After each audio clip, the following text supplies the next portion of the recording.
sua Bíblia comigo, por favor, no primeiro livro de Samuel, no capítulo 30.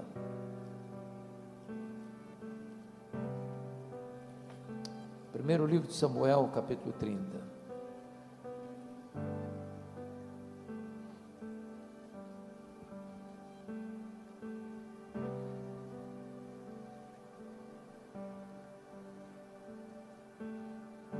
Lido o texto, mantenha sua Bíblia aberta, por favor, nesta passagem. Sucedeu, pois, que chegando Davi e os seus homens ao terceiro dia a Ziclague, já os amalequitas tinham dado com ímpeto contra o sul Ziclague, e a esta ferido e queimado.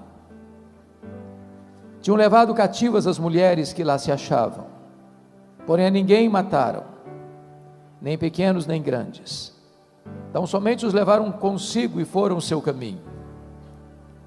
Davi e os seus homens vieram à cidade, e ele é queimada, e suas mulheres, seus filhos e suas filhas eram levados cativos. Então Davi e o povo que se achava com ele ergueram a voz e choraram, até não terem mais forças para chorar. Também as duas mulheres de Davi foram levadas cativas, Ainoã, jezreelita, e Abigail, a viúva de Nabal, carmelita. Davi muito se angustiou, pois o povo falava de apedrejá-lo, porque todos estavam em amargura, cada um por causa de seus filhos e de suas filhas. Porém Davi se reanimou no Senhor seu Deus. Disse Davi a Abiatar, o sacerdote, filho de Aimeleque: traz-me aqui a estola sacerdotal. E Abiatar a trouxe a Davi. Então consultou Davi ao Senhor, dizendo: perseguirei eu o bando, alcançá-lo-ei? Respondeu-lhe o Senhor: persegue-o, porque de fato o alcançarás e tudo libertarás. Partiu, pois, Davi, ele e os 600 homens que com ele se achavam, e chegaram ao ribeiro de Besor, onde os retardatários ficaram. Davi, porém, e 400 homens continuaram a perseguição, pois que 200 ficaram atrás, por não poderem, de cansados que estavam, passar o ribeiro de Besor. Verso 18. Assim Davi salvou tudo quanto haviam tomado os amalequitas.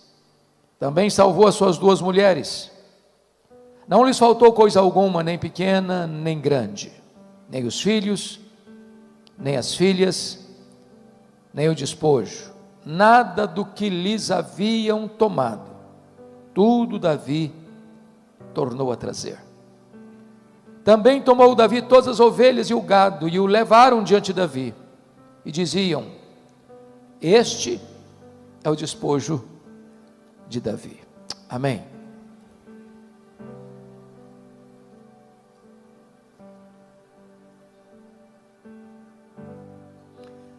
Meus irmãos, é um fato indubitável, notório, eloquente, porém dramático, que a família está sob ataque. Ataque de forças visíveis e invisíveis, ataques humanos e demoníacos, ataques ideológicos e espirituais. A maior crise do mundo hoje não é a crise política, nem mesmo econômica, nem mesmo das relações internacionais. A maior crise do mundo é a crise da família. Há uma orquestração extremamente pesada contra a família. Há um complô, uma conspiração para desconstruir a família, para desfigurá-la, para torná-la amorfa.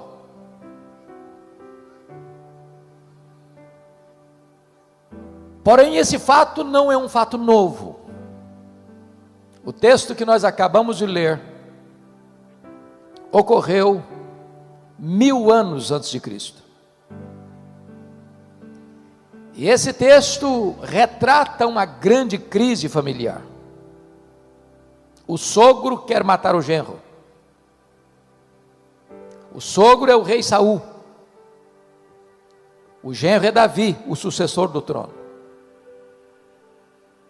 O sogro está louco, insano, tomado por espíritos malignos, governado por ódio e ciúmes. E não há para onde mais Davi fugir. Cavernas, desertos, por todo lado, Saul o persegue com fúria assassina. Quando Davi não tem mais onde se esconder e se refugiar no território de Israel, ele busca asilo político fora de Israel, em território filisteu. E quis a providência que o rei filisteu, o rei Aquis, se agradasse de Davi, concedesse uma cidade refúgio para Davi, a cidade de Ziclag, ele e os seus 600 homens, com as suas respectivas famílias, e ainda mais, o constituiu em escudeiro pessoal.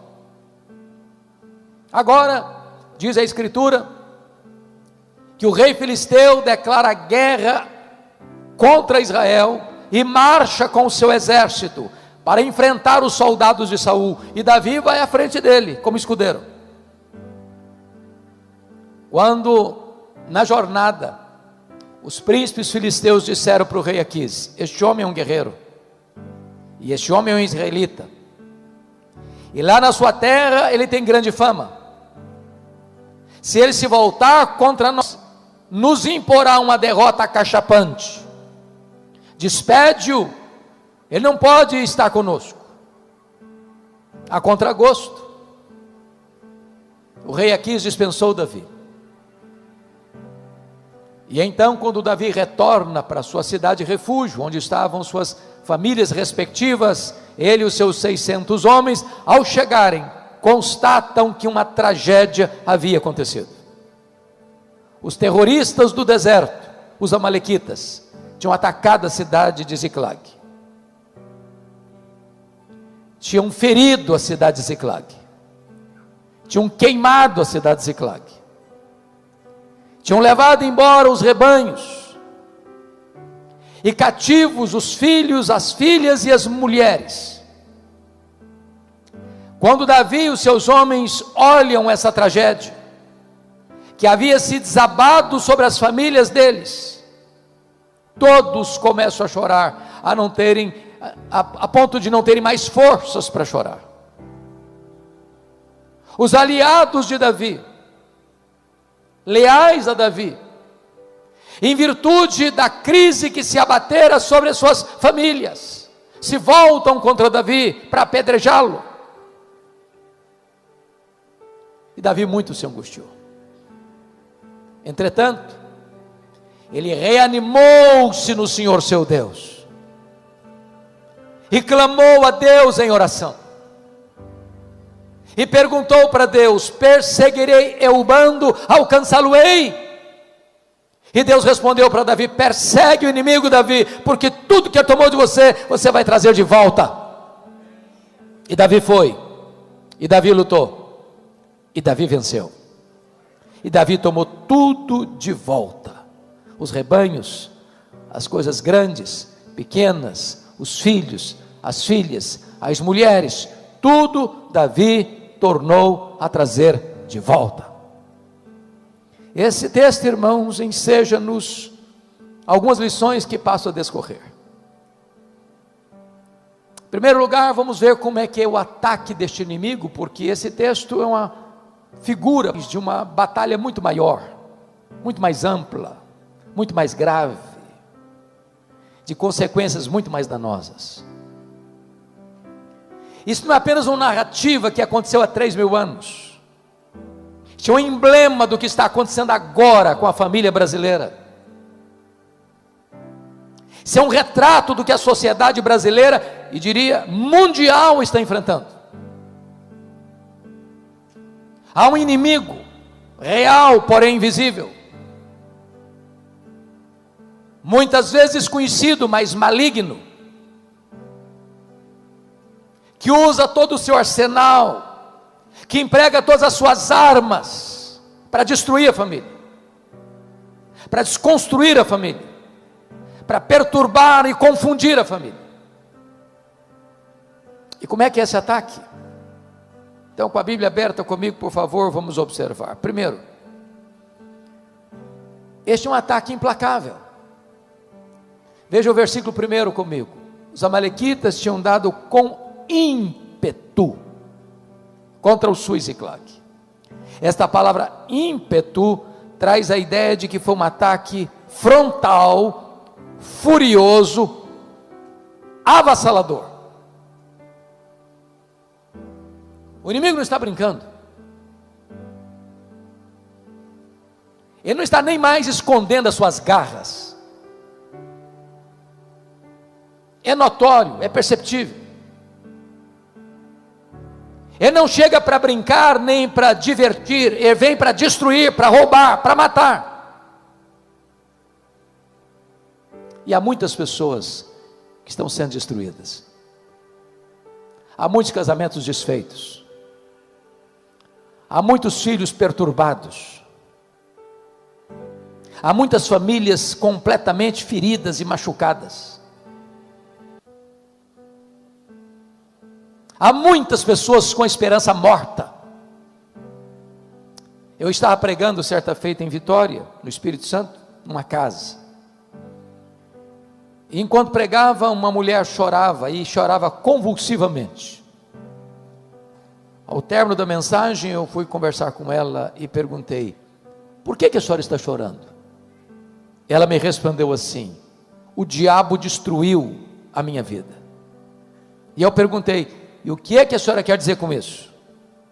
E ela me respondeu: eu tinha uma família, meu marido, meus 2 filhos, um bom emprego, um bom salário, um bom apartamento, mas não tinha paz na nossa casa, e trazia sombra, tristeza, quase que desespero para o nosso coração. E ela então me disse que certa noite ela acordou assustada, com o grito alucinado dos filhos. Quando ela pulou da cama, ela percebeu que o marido não estava do seu lado. Ela correu para o quarto, a porta fechada. Ela bateu a porta não se abriu. Ela arrombou a porta e se deparou com um quadro horrível. O seu marido estava apunhalando os próprios filhos. E quando ela entrou no quarto, o marido enterrou o punhal sobre o seu próprio peito. Ela me disse: pastor, eu levei toda a minha família para o cemitério. O diabo destruiu a minha vida. Há muitas pessoas que, a não ser que Deus faça um milagre, estão arruinadas. O que me trouxe um certo consolo é que 20 anos depois, eu estava distribuindo um devocional chamado Cada Dia, que nós produzimos na Luz para o Caminho, pelas ruas de Vitória. E de repente eu estou distribuindo, e uma mulher grita pelo meu nome, e eu olho e não a reconheço. E ela vem me dar um abraço e diz: pastor Hernandes, o senhor não está lembrado de mim? Eu falei: não estou não, eu sou aquela mulher cujo marido matou os próprios filhos e se matou. Falei: como é que está a sua vida? Ela disse: Jesus me salvou, Jesus me deu razão para viver diante da tragédia, Ele restaurou minha alma, bendito seja Deus. Mas notem comigo, no versículo 1 está escrito ainda,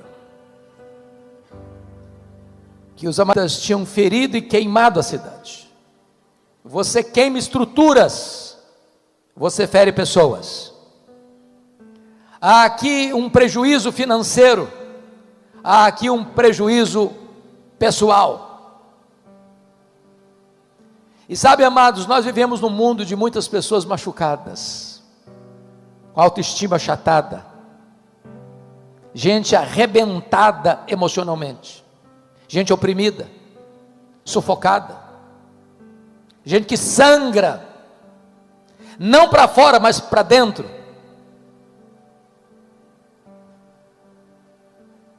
Eu estava pregando num congresso de médicos no interior de Minas Gerais, na cidade de Patrocínio,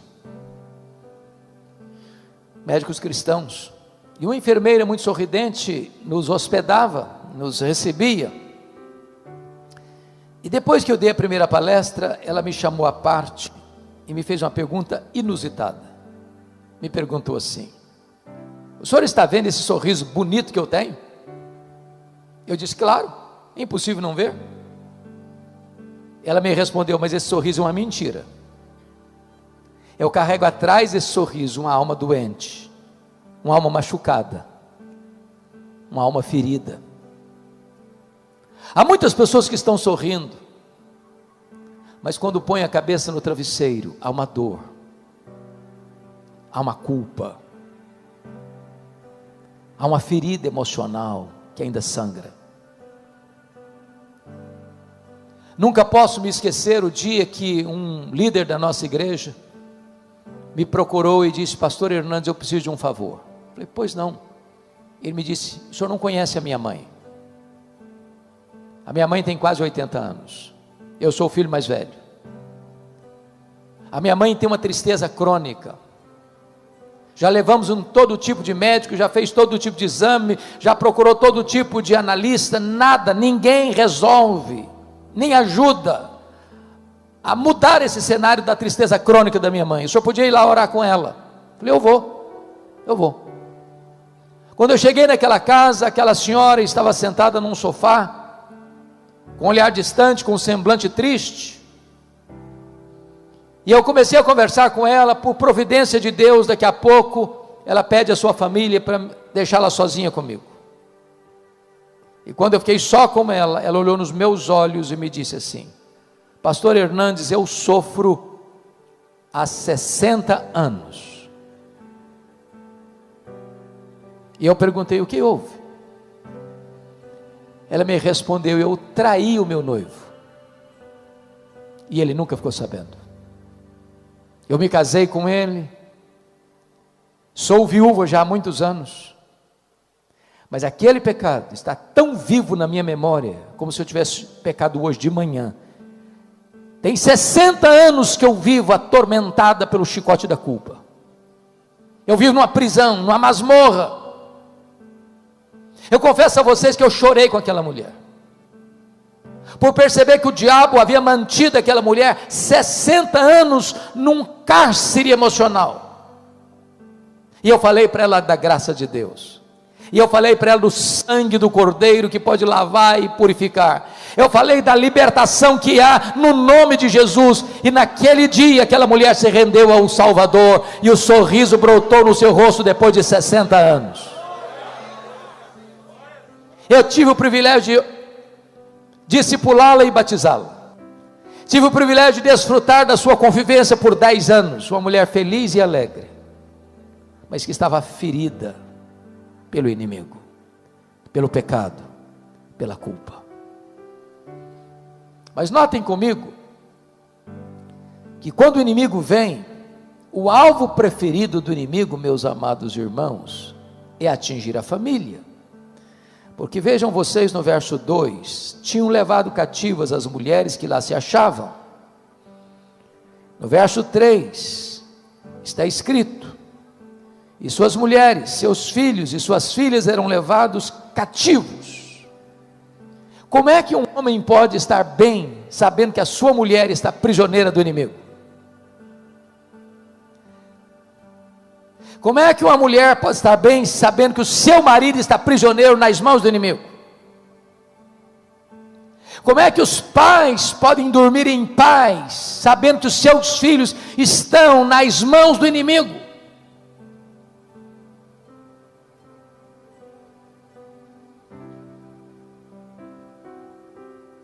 Porque este é o propósito. atingir a família, atingir os filhos, atingir as filhas, atingir os cônjuges. Meus irmãos, parece que há uma orquestração para atingir os filhos desde a mais tenra idade. Se você olhar, agora mesmo essa semana eu estava comentando que li um livro de um jornalista americano. O título do livro é O Marxismo Americano, e ele mostrando como hoje a educação, os meios de comunicação de massa, o cinema de Hollywood, a diversão, a cultura, toda ela tomada por esse viés, para capturar a mente das crianças, para levá-las para longe da agenda de Deus, da família, como Deus a instituiu. Você pega os desenhos, os filmes, há uma enormidade de violência anormal, de uma brutalidade descomunal, de um alto índice de satanismo explícito, e de repente parece que há uma espécie de torpor espiritual, e a sociedade não está enxergando isso, não está vendo isso, que existe uma mente não só humana, mas maligna por trás, para destruir a instituição primeira que Deus estabeleceu, que é a base da igreja e a base da sociedade. Se destrói a família, você não tem igrejas fortes com famílias doentes, você não tem nação forte com famílias destruídas. Isso é um projeto suicida, atacar a família. Há muitas pessoas hoje prisioneiras, cativas, nas mãos do inimigo. Certa feita, uma pessoa da igreja, que lidava até com o ministério de louvor, me procurou e disse assim: pastor Hernandes, eu vim comunicar que eu estou deixando a igreja, deixando meu ministério, conheci outra mulher, e vou viver com ela, vou deixar minha mulher, minhas filhas. E eu falei, eu exortei, eu fiz de tudo que eu podia, usei todos os argumentos possíveis, mas caíram em ouvidos moucos, surdos, não adiantou, ele foi embora. A mulher com quem ele estava envolvido era mulher ligada à feitiçaria. Algumas vezes eu ia na sua casa fazer visita e via despachos aos demônios dentro da sua sala. Chegou a ponto de ir para cemitério à meia-noite fazer despacho aos demônios. E tudo que eu falava que aquele homem parecia que batia numa parede de pedra, de concreto, nada encontrava eco no seu coração. Até o dia que eu contei para ele uma história, uma experiência que eu vivi na África do Sul, a cultura dos Zulus. Na cultura Zulu, quando um rapaz começa a namorar com uma moça, ele dá um lenço branco para essa moça. Enquanto o namoro durar, a moça retém o lenço branco. Se o namoro terminar, ela precisa devolver o lenço branco para o rapaz. Se ela não devolver o lenço branco, é como se ela dissesse que está determinada a pertencer a ele, pronta para ele. E nós estávamos lá, na missão Quacisabanto, quando um fato aconteceu, de um rapaz, ex-namorado, abusar da menina, que fora sua namorada. Os pais levaram o caso às autoridades, e as autoridades perguntaram para a moça assim: você devolveu o lenço branco? Ela disse não. Então não podemos fazer nada. Essa é a nossa cultura. E eu disse para aquele homem: você precisa devolver o lenço branco. Passaram-se algumas semanas, ele me liga, e eu atendo o telefone, e eu disse: pastor Hernandes, vem aqui na minha casa, venha correndo, eu estou pronto a devolver o lenço branco. E eu corri para lá. Quando eu cheguei, ele se assentou na minha frente, eu nunca vi algo parecido. Esse homem começa a tremer da cabeça aos pés, a roupa dele ficou molhada, ensopada. E eu perguntei: você está pronto a devolver o lenço branco? Ele respondeu: eu preciso. Eu disse: não, você põe uma caixa aqui, tudo que você tiver de feitiçaria dentro dessa casa, você bota aqui dentro dessa caixa. E ele começou a trazer aventais, correntes, patuais, velas, e aquela quinquilharia toda. Eu disse: agora nós vamos pegar essa caixa, nós vamos levar para o quintal, e eu vou jogar 1 litro de álcool em cima de tudo isso aqui, e nós vamos queimar essas coisas, como aconteceu na cidade de Éfeso, num símbolo de que você está rompendo com estas práticas de feitiçaria. E eu peguei 1 litro de álcool, ensopei tudo aquilo com álcool, e ele pegou o palito de fósforo, riscou, e não pegou fogo. Ele riscou de novo, não pegou fogo. E ele deu uma gargalhada cavernosa e disse: não vai pegar fogo. E eu respondi: vai pegar fogo em nome de Jesus, porque agora eu vou riscar o palito de fósforo. Quando eu risquei o palito de fósforo, o fogo pulou na caixa, e esse homem deu um grito desesperador e caiu desacordado aos meus pés. Eu clamei pelo nome de Jesus, e ele recobrou a sua consciência. E ao recobrar a sua consciência, o Senhor Jesus quebrantou o coração dele, e ele se volta arrependido para o Senhor, para restaurar a sua vida. Há pessoas prisioneiras que precisam ser libertas, mas notem comigo, em quarto lugar, irmãos, há um fato muito interessante aqui. Você pode conferir isso comigo no versículo de número 6. Davi muito se angustiou, pois o povo falava de apedrejá-lo, porque todos estavam em amargura, cada um por causa de seus filhos e de suas filhas. O ponto é o seguinte: o inimigo vem, o inimigo queima, o inimigo fere, o inimigo leva cativo. Mas agora há uma outra artimanha. Os homens de Davi, ao verem a cena, em vez de se unirem para enfrentar o inimigo, eles estão brigando entre si.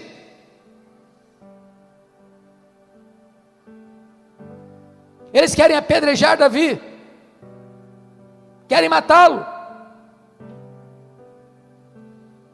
Parece-nos que isto também é artimanha do inimigo, porque jogam uns contra os outros. Marido acusa a esposa acusa o marido, os pais acusam os filhos acusam os pais. Irmão entra em guerra contra irmão, e a família vira um pé de guerra, de conflito, de tensão, de brigas, de contendas, de querelas, quando na verdade deveríamos todos nós entender a natureza dessa luta e nos unirmos para enfrentar o inimigo.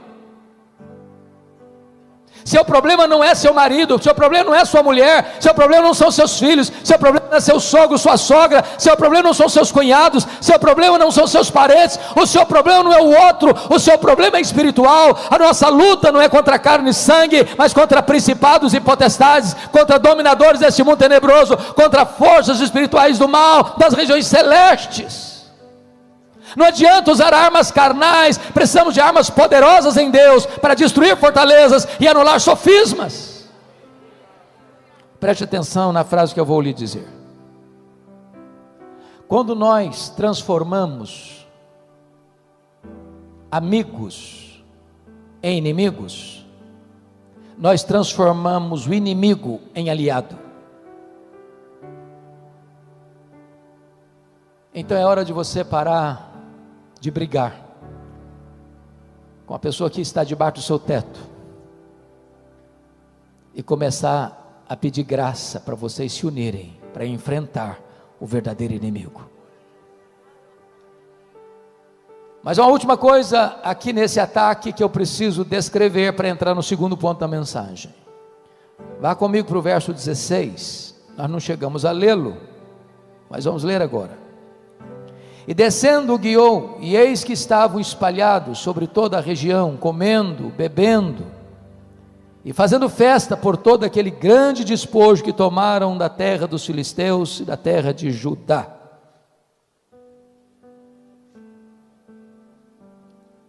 Os amalequitas estavam festejando.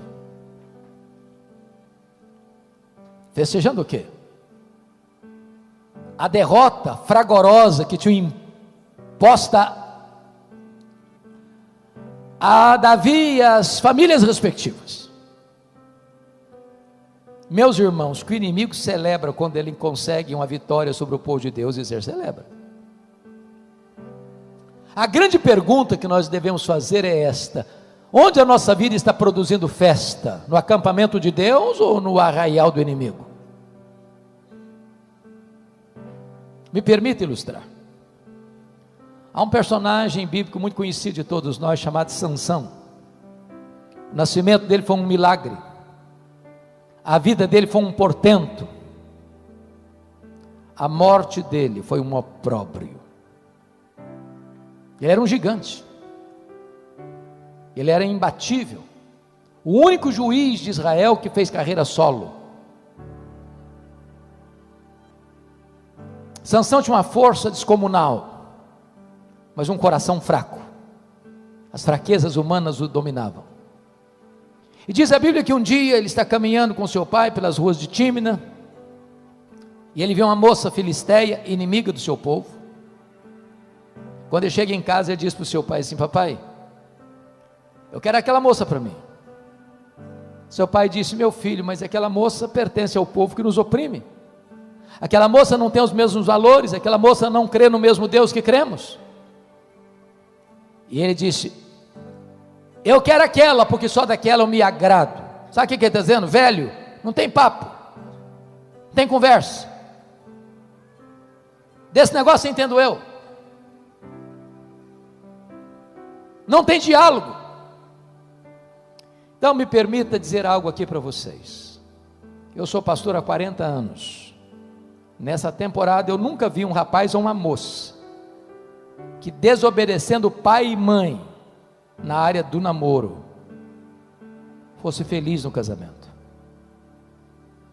Não interessa se o seu pai e se a sua mãe são analfabetos, quadrados ou redondos, isso não interessa. Escute seus pais. Escute seus pais.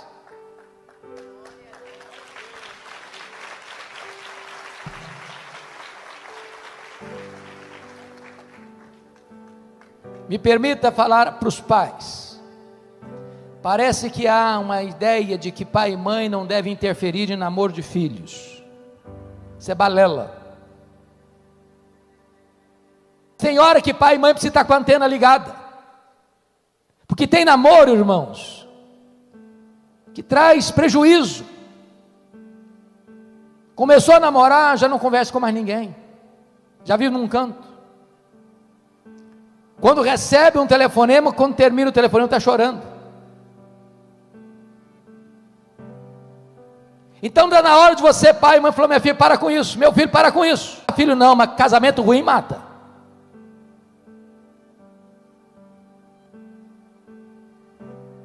Eu gosto de fazer casamento. Uma das cerimônias que eu mais gosto de fazer é casamento. Mas existe uma coisa que eu gosto também, de terminar um namoro ruim. Eu acho que quando termina um namoro ruim na igreja, a gente fazer um culto de ações de graças.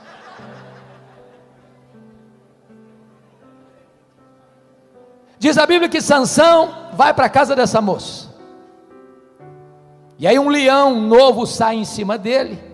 Diz a Bíblia, ele pega o leão novo e rasga-o, como rasga um cabrito, e jogou do lado de fora da estrada. Quando eu leio esse texto, eu dou risada. Sabe por quê? Eu não consigo rasgar um coelho, quanto mais um leão. No dia do casamento, eu acho que de gravatinha borboleta, de fraque, caminhando por lá, lembrou do leão. Deu uma desviada do caminho, deixou o pai e a mãe na frente. Tinha um enxame de abelhas na caveira do leão morto. Ele enfia a mão lá dentro, pega um favo de mel, começa a chupar, ainda dá para o pai. Ele era nazireu, consagrado a Deus. Um nazireu não podia fazer 3 coisas: não podia tocar em cadáver, não podia beber bebida forte, beber vinho, bebida alcoólica, não podia cortar o cabelo. Quando ele pega aquele favo de mel, Ele está quebrando um voto de nazereado. Ele não podia tocar em cadáver. Ele está procurando doçura no que está podre. Tem muita gente buscando doçura no que está podre. E diz a Bíblia que ele vai para o casamento, propõe um enigma, e mais, ele dá uma festa de arromba, porque não queria ser diferente dos moços da sua época. Quebra o segundo voto aqui.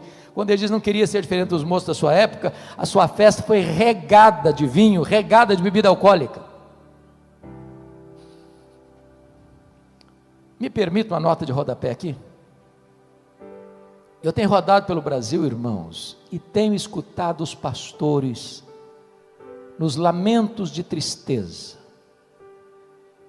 As festas de casamento dos crentes hoje, com algumas exceções, têm se transformado numa vergonha. Uma vergonha. Pastor celebra o casamento na igreja, um culto maravilhoso, uma música santa, uma mensagem de Deus, e depois vai para um rico cerimonial e lá o pau quebra. A música é outra. As luzes se acendem como uma boate, o povo de Deus bêbado cai na pista de dança e volta para casa com as pernas trôpegas. E tem gente que diz, pastor, mas nós temos alguns convidados muito importantes, se não tiver vinho, não é cervejinha, vai ser muito constrangedor. Meus amados irmãos, é possível fazer uma festa bomba sem uma gota de álcool?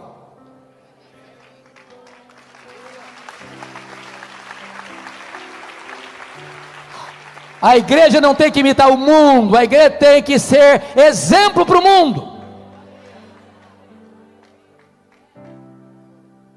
Mas diz a Bíblia que Sansão comete algumas outras loucuras, vai parar no colo de uma mulher, depois de cometer um adultério, e deitar com a prostituta, e ele brinca de novo, a respeito da sua força, e Dalila vai tentando capturar, e conquistar, e roubar o coração dele.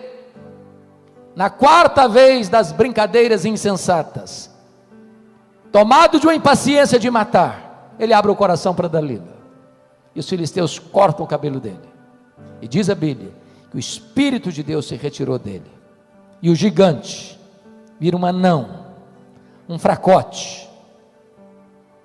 Quando ele tenta escapar, ele não conseguiu mais, vazaram os olhos dele. Sansão significa sol, luz, ficou cego na escuridão. Ele era o libertador, se tornou cativo. Ele é levado para um templo pagão, para zombarem de Deus, porque ele não levou Deus a sério. A vida dele encerra produzindo festa no acampamento do inimigo. Bom, se eu encerrasse a mensagem aqui, você sairia daqui desesperado. É preciso agora perguntar, o que Davi fez diante do ataque do inimigo? E aqui é o segundo e último ponto da minha mensagem. O que Davi fez? Em primeiro lugar, olha comigo, por favor, o versículo 4. Então Davi e o povo que se achava com ele, ergueram a voz e choraram, até não terem mais forças para chorar. Irmãos, o grande problema da nossa geração é que nós estamos lutando com os olhos enxutos demais e com o coração seco demais. Nós estamos chorando diante dos melodramas, das séries de Netflix, mas parece-nos que o verdadeiro drama da vida não tem levado o povo de Deus às lágrimas. Qual foi a última vez que você chorou pela sua família? Qual foi a última vez que você chorou para pedir a Deus restauração do seu lar, libertação do seu lar? Eu acho que todos vocês já ouviram falar do pastor Tim Simbala, pastor batista, lá do Brooklyn, nos Estados Unidos. Uma igreja linda, florescente, crescendo, ministério de música conhecido no mundo todo. Um dia o pastor Tim Simbala chegou em casa e a sua filha primogênita, adolescente, disse assim para ele: papai, eu não quero saber mais da igreja, não quero saber mais do seu Deus, eu quero curtir a vida, e eu vou sair de casa. E saiu de casa. Pastor Tim Simbala chegou a pensar em abandonar o ministério. Ele disse: eu não tenho estrutura emocional para continuar o ministério. Um colega dele ligou para ele da Flórida e disse: pastor Tim Simbala, esquece essa menina, ela não está nem aí com você, toca a sua vida, toca o seu ministério. Mas como é que um pai esquece uma filha? Como é que uma mãe esquece um filho? E ele relata num dos seus livros que certa noite ele estava na igreja, levanta e diz assim: pastor Tim Simbala, a nossa igreja nunca chorou pela sua filha, a nossa igreja nunca levantou um clamor em favor da sua filha. E ele diz que naquela noite todos os crentes deram as mãos, fizeram um grande cordão de isolamento ao redor dos bancos. E Tim Simbala diz que aquele templo se transformou numa sala de parto, de choro, de lamentos, de soluços. Quando ele chegou em casa de madrugada, ele disse assim para sua esposa: querida, eu não tenho dúvidas de que Deus libertou a nossa filha nessa madrugada. 2 dias depois, bem cedo a campainha toca, a mãe vai à porta para atender a sua filha, e ela entra às pressas, vai no quarto onde estava seu pai, agarra as pernas do seu pai, e em lágrimas diz: papai, o que aconteceu há 2 dias de madrugada? Eu estava em casa, parece que escamas caíram dos meus olhos, o meu coração endurecido foi quebrado. Eu quero dizer para o senhor que eu estou de volta para Deus, eu estou de volta para minha família, eu estou de volta para a igreja, porque Jesus libertou a minha vida. Nós não geramos filhos para a morte, nós não geramos filhos para o cativeiro. Os nossos filhos não foram gerados para povoar o inferno. Os nossos filhos são herança de Deus, os nossos filhos pertencem a Deus, e nós não vamos abrir mão deles. Nós vamos até a última gota de sangue lutar por eles.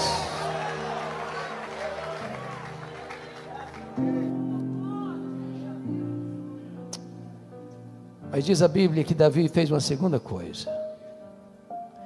Olha comigo, por favor, o versículo 6, na parte B. Quando os homens de Davi querem apedrejá-lo e matá-lo, está escrito: porém, Davi se reanimou no Senhor seu Deus. Irmãos, quando eu leio esse texto, sabe qual a sensação que eu sinto? Pastor Davi, de eu ser o pastor de uma igreja de 600 membros. De repente eu olho para os membros da igreja, não tem nenhum a meu favor, todos os 600 estão querendo me matar. Eu não sei se eu teria estrutura emocional para enfrentar isso, mas está escrito: porém, aleluia, porém, Davi se reanimou no Senhor seu Deus. Ele não se reanimou porque ele era forte, ele não se reanimou porque tinha muita gente do lado dele, ele não se reanimou porque o inimigo era fraco, ele não se reanimou porque ele tinha uma estratégia, ele não se reanimou porque ele tinha condições de enfrentar e vencer o inimigo. Ele se reanimou no Senhor seu Deus. Sabe o que significa para nós, irmãos? Não tem situação tão medonha que Deus não possa reverter. Não há quadro tão sombrio que Deus não possa virar a mesa e virar o jogo em nosso favor. Aquilo que é causa perdida, quando Deus põe a mão, Deus reverte o quadro. O marido que está longe de Deus, volta para Deus. O filho que está nas drogas, é liberto das drogas. A mulher que está tomada por um espírito completamente contrário ao matrimônio, é quebrantada e volta quebrantada para o lar, para o casamento, para a família, para a glória de Deus. Talvez hoje você trouxe uma causa perdida, um problema humanamente insolúvel, porém você hoje pode se reanimar no Senhor seu Deus.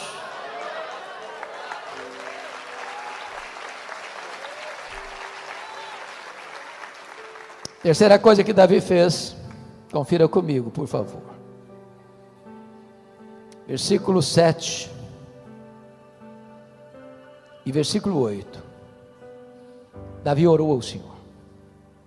Preste atenção que a reação dele não foi uma reação carnal. Não se resolve o problema da família com bravatas, nos tribunais, com contendas e disputas de direito. Davi se reanimou no Senhor seu Deus e clamou ao Senhor. A nós, na nossa família, irmãos, que vão ser desatadas apenas quando nós dobrarmos os joelhos. Não é com argumento, não é com gritaria. Se Deus não agir, em vão o homem trabalha. Se o Senhor não edificar a casa, em vão trabalham os que edificam. Mas sabe o que me impressiona? É que me parece que essa é uma das orações que eu chamaria de mais medíocres da Bíblia. Essa oração é composta apenas de duas perguntas: perseguirei eu o bando? Alcançá-lo-ei? Ó Deus, perseguirei eu o bando? Alcançá-lo-ei? Em nome de Jesus, amém.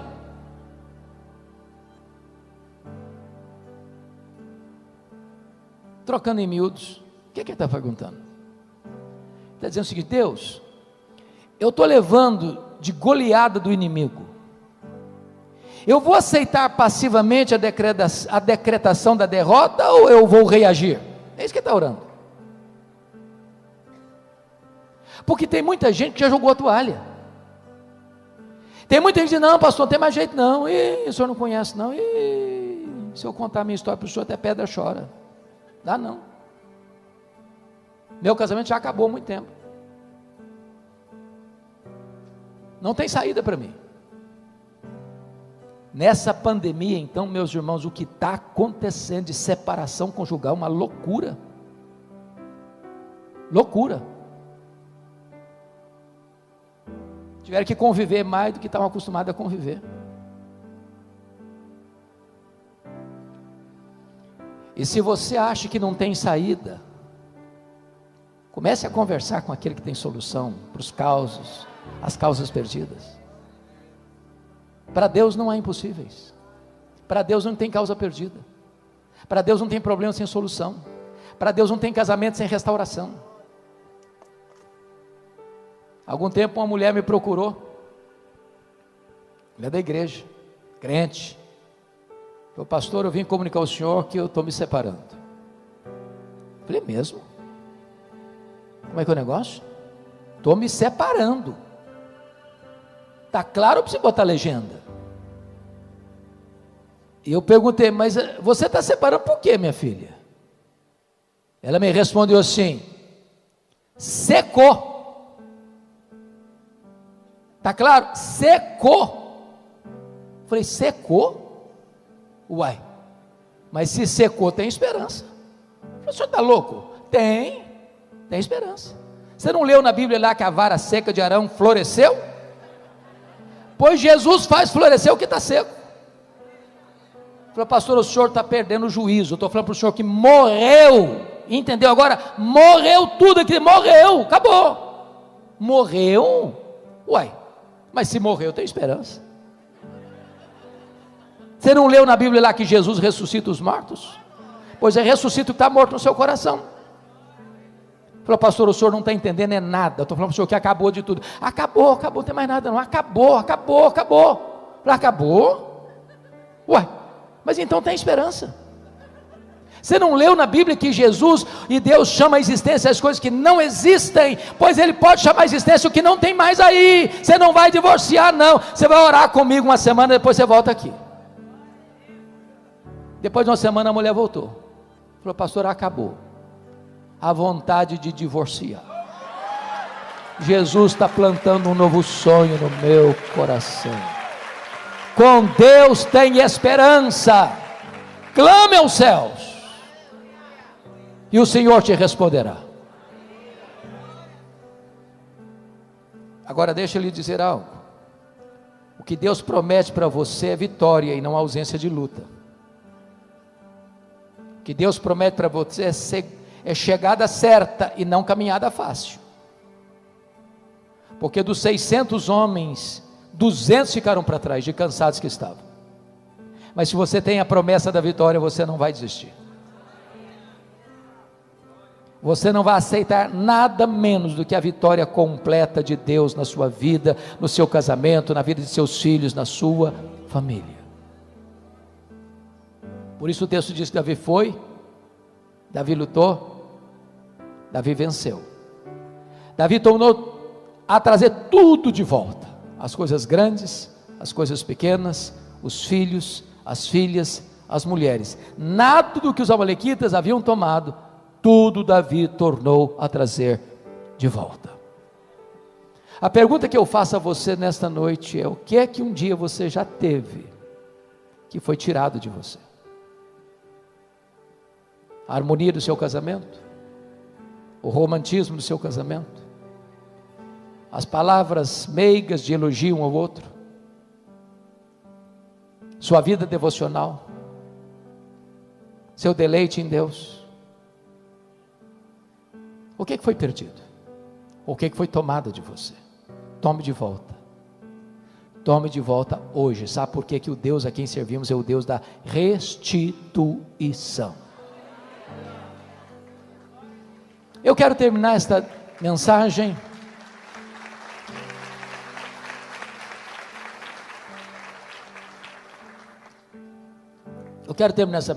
remetendo vocês ao livro de Êxodo, porque é o livro da batalha espiritual da Bíblia.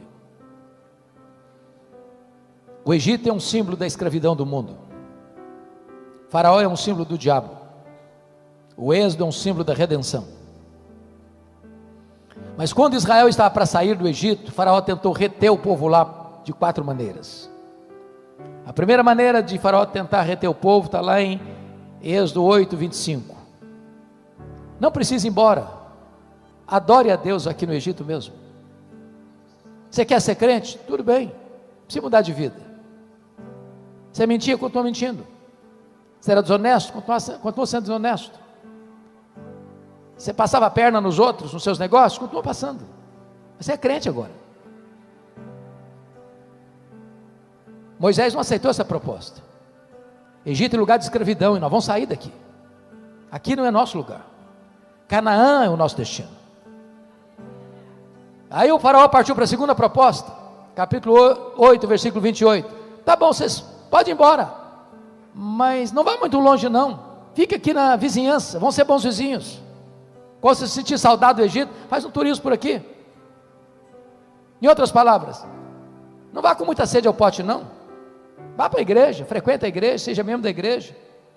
Mas também não fica um crente muito radical não. Curta o melhor da vida. Aproveite os melhores do que o mundo tem para lhe oferecer também. Viva na igreja e no mundo ao mesmo tempo. Tenha um coração dividido. Dê a metade para Deus, outra metade para o Egito. Moisés diz: não, essa não é a proposta, nós vamos embora. Nós vamos embora. Então vamos pendo mesmo. Vamos saindo. O faraó partiu para a terceira proposta, capítulo 10, versos 11 e 12. Tá bom, vocês podem ir embora, mas vocês de cabecinha branca vão embora. Os filhos de vocês, os jovens, ficam. Vão dividir a família. Lugar de jovem curtir a vida é no Egito. Isso é um perigo, sabia? Isso é uma artimanha. Me permita um parênteses aqui para voltar para o último ponto. Eu fui convidado, Nelson, certa feita, para pregar numa grande igreja no Brasil. Era um trabalho de jovens. E fizeram uma coisa comigo que eu confesso a vocês a minha limitação. Eu não sei trabalhar com um tema que me é dado. Se você me chamar para um congresso, para uma conferência, e falar, você vai falar sobre o teu assunto, você me deixa completamente perturbado. Eu não sei fazer isso. O que eu gosto de fazer é pegar um texto e trabalhar o texto. Mas me deram um tema, santidade. E eu cheguei lá e preguei. Achei até que eu tinha ido bem no sermão. Quando eu terminei de pregar, um grupo de moços me empurra pelo braço e me leva para uma sala. E um jovem, era o líder deles, botou o dedo no meu nariz e diz: o senhor é um homem petulante, o senhor é um homem retrógrado. O senhor está pensando o quê? Nós somos jovens universitários. Qual é o problema de nós tomarmos a nossa cervejinha no sábado? Qual o problema de ir para a boate? Domingo nós estamos na igreja, a juventude passa. Que radicalismo é esse? Eles quase me bateram. Falei, vocês me convidaram. Eu estou indo embora. Mas antes de ir embora, eu tenho que lhes dizer duas coisas. Primeiro, 1 Coríntios 10, 31. Portanto, quer comais, quer bebais, quer façais qualquer outra coisa, fazei tudo para a glória de Deus. Eu disse, vocês querem ir para a boate? Quer tomar uma cervejinha? Pode ir. Certifique-se, entretanto, se vocês estão fazendo para a glória de Deus. Se estão fazendo para a glória de Deus, vai fundo. Eu duvido que consigam. Segunda coisa, Colossenses 3,17. E tudo que fizer, seja em palavra, seja em ação, fazer em nome do Senhor Jesus, dando por isso graças a Deus Pai. Então, da próxima vez que for para a boate, você tem que dizer assim, eu estou aqui em nome de Jesus, e glória a Deus que eu estou enchendo a cara aqui. Se conseguirem, vão em frente, e até logo, e fui embora. Fui embora. O que eu nunca podia imaginar, sabe, tem uma amnésia na cabeça do pastor. 10 anos depois eu recebi um convite para a mesma igreja. Eu não sei que loucura que eu fiz, que eu não percebi isso. E chego na igreja e tomo um susto. Aí chega uma senhora e me faz a pergunta mais inadequada a fazer a um pastor. Nunca faça essa pergunta a um pastor. O senhor se lembra de mim? Essa pergunta é horrorosa. Constrange a gente. Eu olhei, tornei a olhar, olhei de novo, meu irmão, só me perdoa, mas não estou lembrado não. Pois eu sou a mãe daquele rapaz que botou o dedo no seu nariz. Pronto, falei, agora, não apanhei do filho 10 anos passados, vou apanhar da mãe agora. Falei, o que aconteceu com seu filho? Ela me disse, pastor, naquele dia que o senhor confrontou meu filho, Deus mudou a história dele. De lá para cá, o meu filho é um outro homem. É um homem de Deus, cheio do Espírito Santo de Deus. Eu quero dizer para você, rapaz, você moça, que o lugar de curtir a vida é na presença de Deus, é na casa de Deus, porque só na presença de Deus tem plenitude de alegria e delícias perpetuamente. Mas aí o Faraó partiu para a última proposta. Está lá no capítulo 10, versículos 24 a 26. Tá bom, vocês podem ir embora, mas os rebanhos ficam. Vocês servem a Deus, e o dinheiro de vocês serve ao Egito. Os rebanhos ficam no Egito. Meus irmãos, tem muito crente cujo bolso ainda não foi convertido.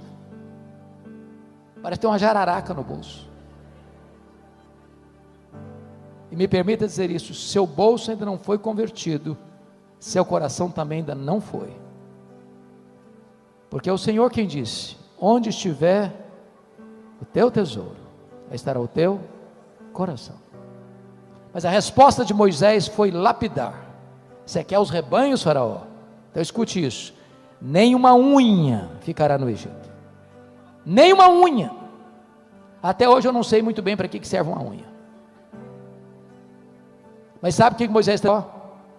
Tudo que Deus nos deu, tudo que é nosso, nós vamos levar para adorar a Deus. Nada vai ficar no Egito. Tome de volta tudo que Deus lhe deu. Não deixe nada nas mãos do inimigo. Que Deus nos ajude. Que Deus abençoe.